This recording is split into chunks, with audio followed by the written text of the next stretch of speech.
નમસ્કાર.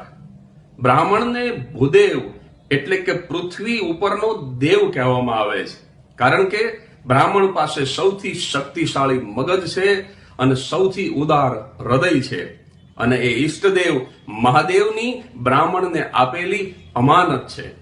અત્યારે તમામ ક્ષેત્રમાં બ્રાહ્મણો આગળ છે. એનું કારણ સરકારે આપેલી અનામત નથી, પણ મહાદેવની આપેલી અમાનત છે. બ્રાહ્મણ ક્રોધી હશે પણ કપટી નહીં હોય, બ્રાહ્મણ ગરીબ હશે પણ ગદ્દાર નહીં હોય, બ્રાહ્મણ સ્વમાની હશે પણ સ્વાર્થી ક્યારેય નહીં હોય. સાચું પૂછો ને તો બ્રાહ્મણે સમાજ પાસેથી લીધું છે એના કરતા વધારે સમાજને દીધું છે.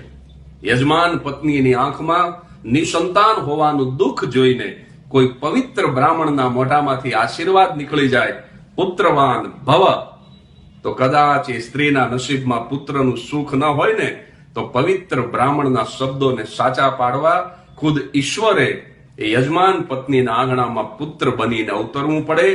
એ પવિત્ર બ્રાહ્મણના શબ્દોની તાકાત છે. મારો મહાદેવ 18 વર્ણનું ભલું કરે એવી જગદીશ ત્રિવેદીની સૌને શુભકામના. હર હર મહાદેવ.